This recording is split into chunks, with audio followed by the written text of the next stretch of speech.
আসসালামু আলাইকুম, my name is আলামিন খান। আজকে অনেক ইন্টারেস্ট একটা ব্যাপার নিয়ে আপনাদের সাথে আলোচনা করতে আসছি।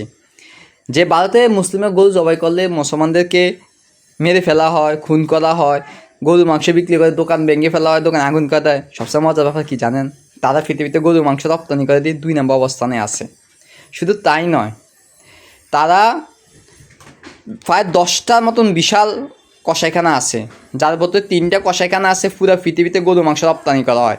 আর প্রায় আরব কান্ট্রি যেগুলো আছে সবগুলোর ভিতরে ভারত থেকে বেশিরভাগ গরু মাংস রপ্তানি করা হয়।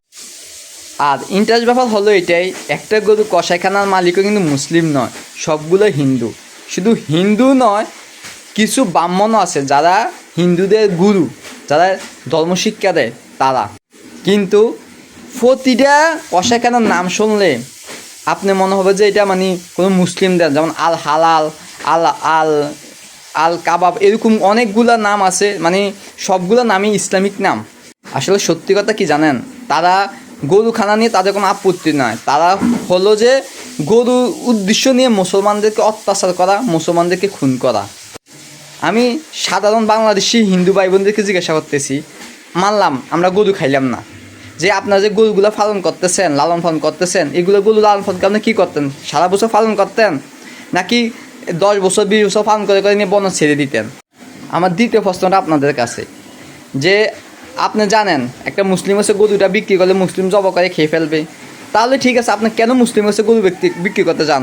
আপনি একটা গরু থেকে 10 বছর 5 বছর 7 বছর করে দুধ খাইলেন, হ্যাঁ, কিন্তু যখন সে দুধ দেওয়া বন্ধ করে দিলেন, বাচ্চা দেওয়া বন্ধ করে দিল, তখন আপনি গরুটা বিক্রি করে দিলেন, তখন তার আপনি দায়ভার নিতে আপনি রাজি নয়। তাহলে একটা মুসলিম মানুষ কেন সে বৃদ্ধ গাভীটা বা একটা ষাঁড় গরু আপনার থেকে নিয়ে ফালবে? সে কী লাভে ফালবে? আপনি এত বছর দুধ খাওয়ার পরে যদি বিনা লাভে ওকে ফালতে রাজি নয়, তাহলে মুসলমান কেন ফালবে? নিশ্চিত মুসলমান নিয়ে এটা খেয়ে ফেলবে। তার জানেন, যদি মুসলমান নিয়ে খেয়ে ফেলে তাহলে কেন মুসলমান সে বিক্রি করতে চান?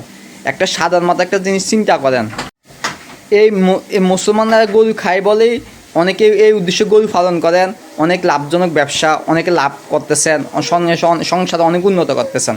এই ডিজিটাল যুগে এসে আপনারা যদি সেই আদি যুগের মানে মন মানসিকতা নিয়ে পড়ে থাকেন, তাহলে সামনের দিকে এগোতে পারবেন না। আমরা মুসলিমরা দেখেন, আমাদের মুসলমান ধর্মে শুকরের মাংস হারাম, এটা উচ্চারণও করতেছে না মুখ দিয়ে, এত নিকৃষ্ট একটা পশু, তারপরে অন্য ধর্মের সবাই খাচ্ছে। আমরা কখনো তাদেরকে বাধাও দিই না, কোনো প্রতিবাদও করি না, বা বলি না যে তোমরা এটা খাইও না, ঠিক আছে?